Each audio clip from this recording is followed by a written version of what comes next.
Kasama po natin ang PIO Public Information Officer ng Civil Aviation Authority of the Philippines or CAAP, si Ms. Bea Bernardo. Magandang umaga po sa inyo, Ms. Bea. Good morning po, Miss Ninia. Kay Bea, kasama ko si Migs Bustos ngayong umaga. Morning po. And gusto naming malaman kung ano ba yung kasalukuyang sitwasyon ng ating mga flights sa gitna nitong tensyon sa Middle East. Right, no.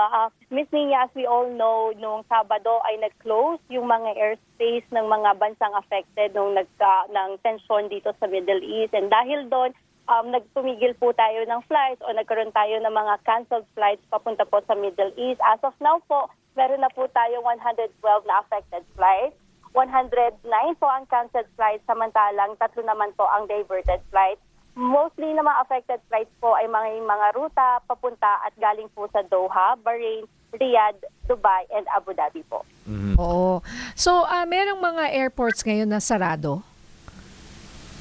Yes po. Actually, karamihan po ng airports po sa Middle East as reported po sa atin ay sarado po dahil close naman po yung kanilang airspace. Pero as sama sa latest po na information na nakuha natin, ang Abu Dhabi po at saka Dubai, nagkakaroon na po sila ng mga special flights. So may mga arranged flights na po para payagan yung mga stranded na foreigners sa bansa nila na lumabas doon sa UAE. Pero as of now po sa atin sa Philippines, wala pa pong pumupunta doon po na commercial flights po. Opo. Miss Bea, good morning. Migs Bustos po ito. So sa mga canceled flights po, ma'am, usually ano po ang protocol ng at least ng airlines para po sa mga affected na mga pasahero? Kapag sila po ba doon na naabutan, usually meron po bang special assistance? Meron silang kumbaga lodging, hotel, or kumbaga kanya-kanyang airline na protocol po yan? Yes, no, tama ka. Based dun sa passenger rights natin, yung mga passengers po na naapektuhan ng mga canceled flights na hindi naman nila kasalanan, ay meron po silang kakayahan na pwede nila makipag-usap sa mga airlines para ma-rebook nila or ma-refund nila yung mga binayad nila dun sa mga airlines. And of course, yung mga airlines din, merong responsibility to take care of the passengers. Magbigay sila ng food, accommodation kung kinakailangan. Pero right now po kasi, this is an emergency case, no? So hindi rin naman kasalanan ng airlines kung bakit nagkaroon ng mga canceled flights. So ngayon po, nakikipag-ugnayan po ang Civil Aeronautics Board sa mga airlines po para pag-usapan kung ano ba yung best interest na pwedeng gawin ng gobyerno ng airlines at saka para po sa mga passengers. Opo. Miss Bea, I'm curious, no, would you recall, dahil ito pong, syempre, biglaan in a big sense po itong US and Iran tensions. And yung pag-cancel flights din po, marami din po ang nagulat. Similar din po ito siguro nung COVID-19 pandemic, no? Nung nagsisimula na pong magsara ang borders, marami rin mga na-cancel na flights. Ano po yung ginawang mga practices noon na medyo applicable din ngayon in this kind of situation, ma'am? Yes, no, tama ka. Halos similar din yung nangyari with the COVID at ngayon. Kaso ang problema kasi noong COVID, hindi naman nagsara yung mga airspace natin. So, hindi naman nagsara yung airspace ng ibang mga bansa. So, kahit paano, may mga flights. So, may pinagbigyan tayong mga flights noon.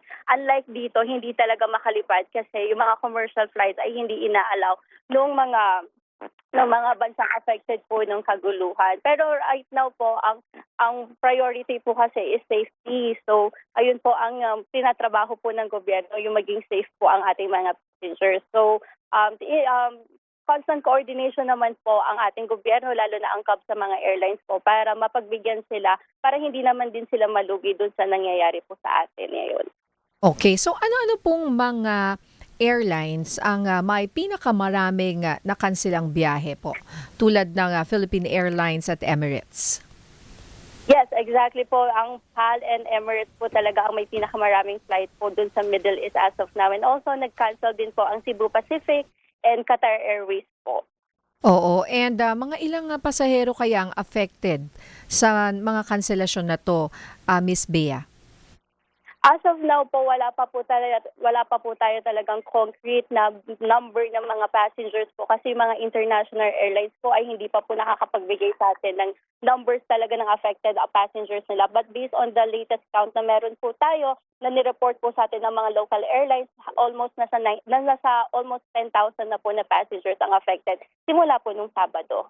Opo, at hanggang kailan po natin inaasahan yung ganitong mga kanselasyon pa, Miss Bea? Yes po, Miss Nina, no, ito nga po yung pinaghahandaan din ng CAAP talaga dahil napaka-unpredictable po ng mga nangyayari. Unless na mag-announce po yung mga affected na lugar o mga bansa na open na for commercial use yung kanilang mga airspace, and then doon tayo a-action talaga. As of now po talaga monitoring lang tayo ng kanilang mga official announcement dahil hanggat hindi pa natin nakikita na ligtas talaga na lumipad yung mga pasahero natin doon, ay hindi pa talaga natin masasabing papayagan natin na magkaroon ng mga flights doon. So talagang wait and see until further Yes, notice, po. wala tayong maibigay. Pero hanggang ngayon ay walang lumilipad dyan sa mga sa lugar na ano po ba yung mga na-mention ninyo? Kabilang dyan ng Dubai, Doha at Riyadh? Bahrain po kasama po, Abu Bahrain. Dhabi po. Abu Dhabi and of course yung Israel po, ano? Yes, actually wala po kasi tayong direct flights sa Israel po as of now. So okay. yung mga direct flights po natin na affected is mostly on the Middle East na nabanggit po nating mga lugar po. Pero so kunyari meron kang, kunyari di ba may ire-repatriate tayo? Saan dumadaan yun? From Israel? Saan ang stopover nila?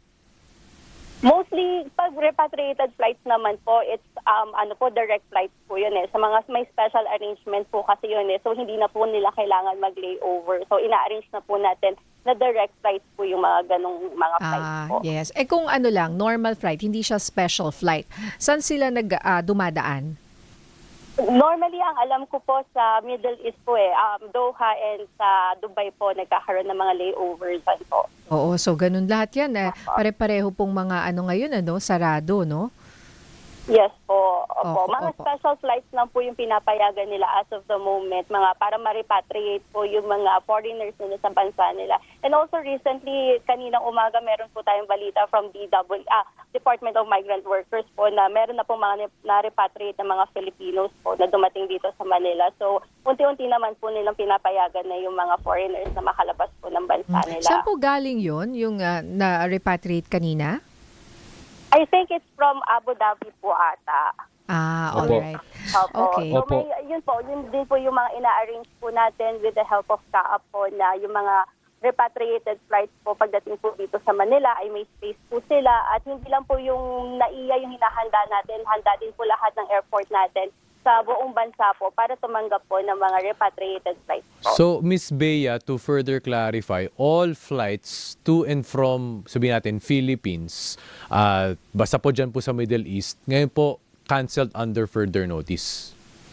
Yes po. Opo. Yun po ang na-receive nating mga information from the airlines po. Wala po tayong flight ngayon from and to Middle East. So, expected po yan kung ako po ay OFW, kung kayo po ang biyahe ko pa uwi o kaya sa weekend, canceled po yan.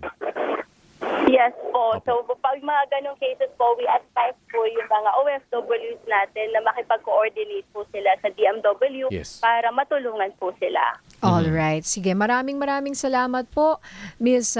Bea Bernardo, ang ating Public Information Officer mula po sa Civil Aviation Authority of the Philippines. Magandang umaga po, Ms. Bea.